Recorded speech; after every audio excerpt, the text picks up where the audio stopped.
Hello movie lovers, welcome back to my channel. ఇప్పుడు నేను ఇస్తున్న గ్లింప్స్ రివ్యూ అండి. ఇది టైటిల్ గ్లింప్స్ రివ్యూ మరేదో కాదండి, ఎస్ఎస్ రాజమౌళి గారి మూవీ టైటిల్. అదే మన మహేష్ బాబు గారి మూవీది 29th మూవీ టైటిల్ వారణాసిగా టైటిల్ని రిలీజ్ చేశారు. దాంతోపాటు మహేష్ బాబు గారు ఒక ఎద్దు మీద ఇట్లా వస్తూ త్రిశూలం పట్టుకొని ఒక ఫియర్స్ లయన్ లుక్ ఇస్తున్న ఎక్స్ప్రెషన్తో వెనకన వారణాసి బ్యాక్గ్రౌండ్తో అసలు మామూలుగా లేదు.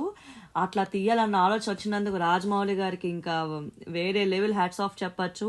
తెలుగు మూవీ ఇండస్ట్రీని ఒక రేంజ్కి తీసుకెళ్లి ఆ బెంచ్ మార్క్ అయితే రాజమౌళి గారు ఆల్రెడీ సెట్ చేసేశారు. ఇప్పుడు ఈ మూవీతో ఇంకా చెప్పాల్సిన అవసరమే లేదు. So Baahubali 1, 2 epic and RRR ఇలా ఎలా అయితే హిట్స్ వచ్చాయో అంతకు మించి ట్రాక్ రికార్డ్ సెట్ చేయడానికి రెడీ అయిపోయారని అర్థమవుతుంది.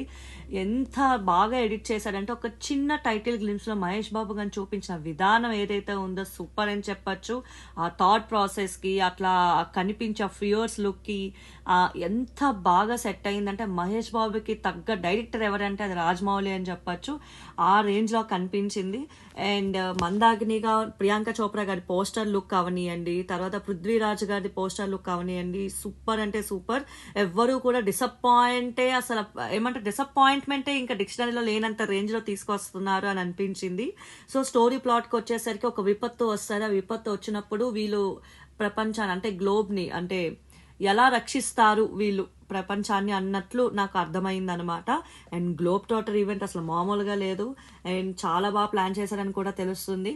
అండ్ ఏమంటారు, మూవీ అయితే అంతా అందరూ ఎప్పుడు వస్తుంది అని వెయిట్ చేసే టైంకి 2027 అని చెప్పి డిక్లేర్ చేయడం కొంచెం బాధాకరంగా ఉంది. 2026 అంతా మేము వెయిట్ చేస్తూనే ఉండాలా అన్న క్వశ్చన్ మార్క్ వచ్చినప్పుడే, అందులోనే యాజ్ ఎ మహేష్ బాబు ఫ్యాన్గా నేనైతే ఎప్పుడు మహేష్ బాబు సినిమా వస్తుందా అని వెయిట్ చేయని ఇయర్ అంటూ ఉండదు. అలాంటిది రాజమౌళిగా 2027కి పుష్ చేసేసరికి అది కొంచెం డిసప్పాయింట్మెంట్గా అనిపించింది. బట్ స్టిల్ ఆ క్యూరియాసిటీని ఇంకా బిల్డ్ చేసేలాగా మధ్యలో ట్రైలర్ ఎప్పుడు వస్తుంది, టీజర్ ఎప్పుడు వస్తుంది అనేది వెయిటింగ్తోనే సగం వెళ్ళొచ్చు అన్న థ్రిల్లింగ్ ఎక్స్పీరియన్స్ తలుచుకున్నప్పుడు ఓకే దట్స్ ఓకే అని అనిపించింది. అండ్ టైటిల్ గ్లింప్స్ అయితే వారణాసి అండి. అసలు ఎక్స్పెక్ట్ చేయలేదు. నేను ఇంకేదో పెడతారు, త్రిశూలనో లేదా గరుడానో ఇంకేదో పెడతారు అని అనుకున్నాను. కానీ ఇతను వారణాసి అని పెట్టారు. అస్సలు ఎవరు కూడా ఎక్స్పెక్ట్ చేయరు. అండ్ అందులో ఖచ్చితంగా ఒక మంచి మీనింగ్ఫుల్ ఉంటుంది ఆ టైటిల్కి అనేట్లు ఆయన సార్థకం చేస్తాడు. అది ఏంటి అనేది మన మూవీ చూసినప్పుడు లేదా టీజర్ రిలీజ్ చేసినప్పుడు ట్రైలర్ రిలీజ్ చేసినప్పుడో తెలుస్తుంది. సో నేనైతే ఫుల్ వెయిట్ చేస్తున్నాను అనమాట. ఒక్క టైటిల్ గ్లిమ్స్కి అరుపులు అరిపించాడు రాజమౌళి. ఒక ఈవెంట్ పెట్టి ఇంకా టీజర్ రిలీజ్కి ఇంకా వేరే లెవెల్ అని చెప్పచ్చు అనమాట. సో ఇది టైటిల్ గ్లిమ్స్ రివ్యూ. ఎవరైనా చూడకపోతే మీరు వెళ్ళి చూడండి. చాలా బాగుంది టైటిల్ గ్లిమ్స్.